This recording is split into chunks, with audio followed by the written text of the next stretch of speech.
Hello everyone, it's Patrick 1969. It's a nice end of summer day today. It's not too bad in terms of heat and temperature and whatnot. Got the air conditioner going though.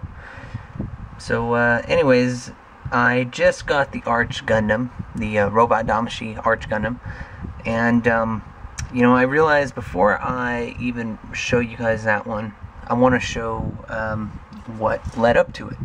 And that's the Zwei Gundam. I think that's how you say it.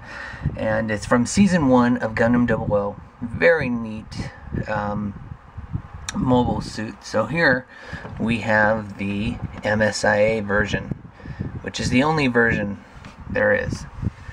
So I'll be showing you its accessories, and then giving you a price point, and then giving you a little bit of showing you a little bit of the articulation that goes with this figure. So first thing I want to start out with is just that, the articulation. So if you notice, there are a lot of ball joints, hinges, and just all around this figure. Just so many points of articulation from head to toe. It's crazy how much is on here. You got the side skirt on a ball joint that are wide out there. You got the shoulders that are on, you know, two different joints itself. They move back and forth, up and down. The arms are on a ball joint. You got double hinge elbows, ball jointed hands. The head's on a ball joint. Let's see what else. And you know, it's just a lot of stuff. Feet are on a ball joint. It's just crazy how much articulation this guy has. That being said, one of the flaws of this mobile suit is that it's hard to, let me back the camera up a little bit. It's hard to really, I guess, pose this guy. It feels weird. One of the drawbacks of having so much articulation sometimes is that it's hard to position a figure. It's hard to, you know, not have it look like it, not move it slightly and then have everything else move at the same time. So if you're not too into that, this figure may bother you. Moving on to accessories, here we have the GN handgun, and it's a forearm gun.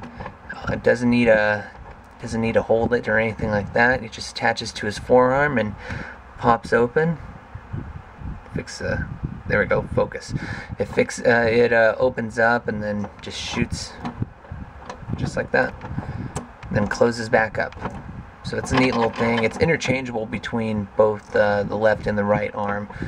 It's on a little peg, and just pop it into the holes and you're ready.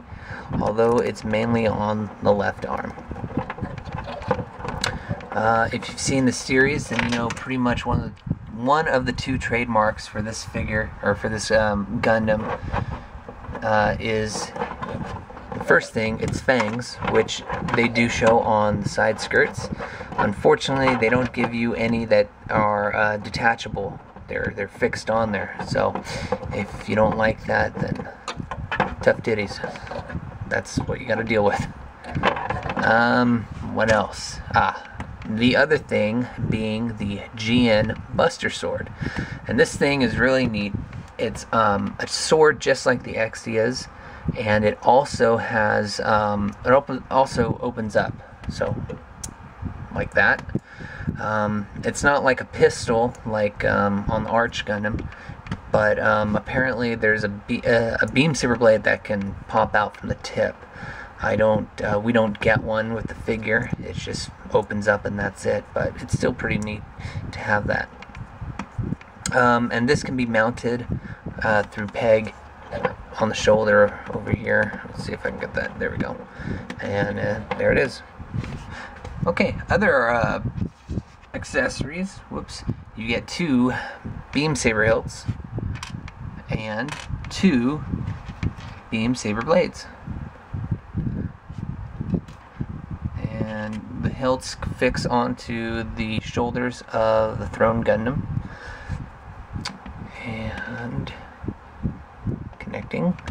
There you go. It's a nice color for a beam saber blade. Very evil looking.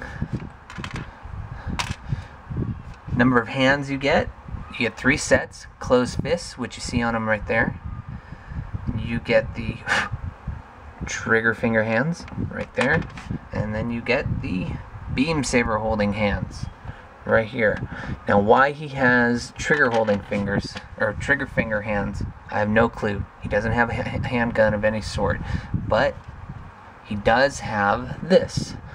This attachment connects to the thrown Eins along with the thrown Zwei, I think that's what it's called, attaching to it as well.